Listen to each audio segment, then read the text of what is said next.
One of the most common challenges that parents come to me about is going to be related to executive functioning. Executive functioning is how well does a person follow through on age-appropriate expectations of daily tasks, whether that is getting ready for school, completion of homework, or daily to-do lists as well. So there are two really big reasons that our ADHD people really struggle with meeting expectations, especially in relation to doing things like cleaning our bedroom or putting away the dishes or doing laundry. And that's what we're going to focus on today. So those two big things are called time blindness, as well as being unable to envision the end product. So what does that all mean? Time blindness is two different things. Those with ADHD struggle with two significant things in relation to time.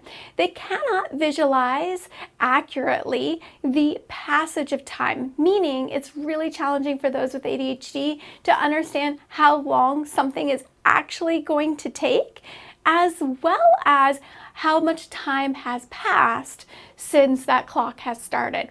So this is why our ADHD spouses are always late to their appointments, because they genuinely really think it's going to only take 15 minutes to get out of the house, when you know that it's going to be way longer than that.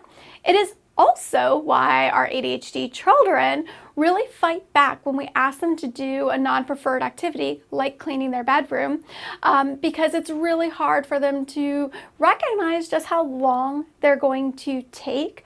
Another way to think about it is oftentimes they will over-exaggerate the length of time of something for a non-preferred activity and underestimate the length of time for a preferred activity. So they'll think that they are doing their video games for less time than they are, and that doing their homework or cleaning their bedroom will take much longer than it actually will. So how do we support a person with ADHD and really being able to understand passage of time? Well, one of the biggest things is to get rid of all digital clocks in their lives. The challenge with digital clocks is you're not able to see passage of time, and those with ADHD really struggle with visualizing that. So really the best thing to do is to have your house filled with analog clocks. I really like to have one in literally every space within the home that a child might get distracted or need help with visualizing how long something took. So that might be the bathroom, the bedroom, the kitchen, the living room, playroom, etc. And then what you're going to do is use dry erase markers to help practice with them how long something is going to take. So let's say you are trying to have your child clean their bedroom and they're saying it's going to take me forever to do that. The first thing you're going to do is say, okay, well, how long do you think it's going to take? And let's say they say 45 minutes. And then we'll say, okay, what time do we want to start the clock? And then we'll look at how long did it actually take you to clean your bedroom. And then you're going to pick that starting point and you're going to color in the next 45 minutes. And then you're going to have them start when that clock goes into that highlighted section, so they're able to start to look at the passage of time. Now, when they have completed that, you're going to follow up and say, oh, look how much time it actually took. You thought it was going to take 45 minutes, but actually it took you 22 minutes to clean your bedroom. Or maybe it took longer than they thought it would, and that would also be really important to focus on. Now, for the next time they clean your bedroom or clean their bedroom, what you're going to do is pull out that same thing. I like to put all of those times on a dry erase board or something else to keep it really convenient and handy. And then you'll say, last time you cleaned your bedroom, it took 22 minutes. Is your bedroom messier or about the same as it was last time? And then let's say they'll say it's about the same. So we can say, okay, so it might take about 22 minutes, but how long do you think it's going to take you? And then you're going to, again, dry erase marker that length of time.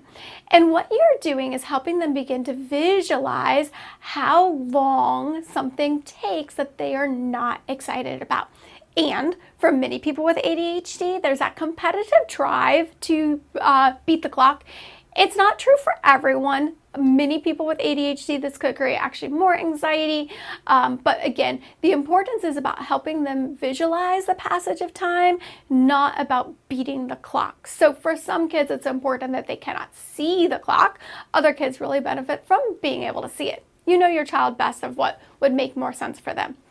So we're going to do this over lots of different activities, whether that is homework, schoolwork, cleaning their bedroom, etc., to be able to really help them begin to understand just how long something takes. Now, the other really important thing is people with ADHD cannot visualize the end product. And that is why many school systems now have visual examples of what a end product is going to look like. It's because that recognition that our neurodivergent children really need that visual so that they know what to expect or what to demonstrate their learned skill is. Well, at home is exactly the same. So what is really important to know is even if you have done the same task with them, let's say emptying the dishwasher, what feels like 5,000 times, an ADHD person is going to continually struggle with completing the task because you are asking them to do it in the manner and logic that works for you, not for them. So anytime we are asking a child to do something that is logical to us, we are actually preventing them from building their own executive functioning skills that will be implanted in their brain, which would allow for them to be successful in completing it in the future. Now, because typically speaking, we have ways that we want things to be done, meaning there's certain places that our plates need to go, our spoons need to go, versus what would feel logical and organized to your child, it means that they require a lot more repetition and consistency because they're having to learn a pattern that isn't instinctual to them. So what we really have to do is prepare them for success by having a picture diagram of what they are looking at. So that diagram is going to be showing them exactly what your expectations look like. And for that, it's going to be literally taking pictures of every single step. This is where the plates are supposed to be. This is how the utensils are expected to look. This is how the cooking drawer is supposed to be looking, or baking drawer is supposed to be looking. That way they were really able to match the picture. Another great place to do this is for the bedroom. When we say go clean the bedroom, it is really overwhelming for our ADHD children because not only are they struggling with accurately understanding how long that will take, it's also a lot of executive functioning tasks within one activity, which really sets them up to fail. So what we really want to do is make a folder or a poster on the back of their door, whatever is better for them, and have a picture of each thing that you want them to accomplish. So here is the final product pictures of what your bed should look like. Underneath your bed should look like your closet, your floor, your cabinets. Everything needs to look like these pictures. And then what you do when you are saying, go clean your bedroom, is you're actually going to say, go have your bed match the photo. Go have your floor match the photo. So you're teaching them actually, how do I break down a larger task into lots of bite-sized pieces to allow me to be successful? And you're helping them not have to anticipate the potential of doing something wrong because they're able to have a visual of exactly what you're looking for. One of the most challenging things for ADHD people is they oftentimes are doing the wrong things. So as they get older, they really start to question themselves on whether or not they are capable of doing things right. So having these pictures allows for them to recognize when they have met your expectations so that they don't have to worry about, am I going to get in trouble? Was this good enough? Did I do everything my mom or dad asked for me? And that is really important, reducing that anticipatory anxiety that our ADHD people do anytime they are working on an executive functioning task.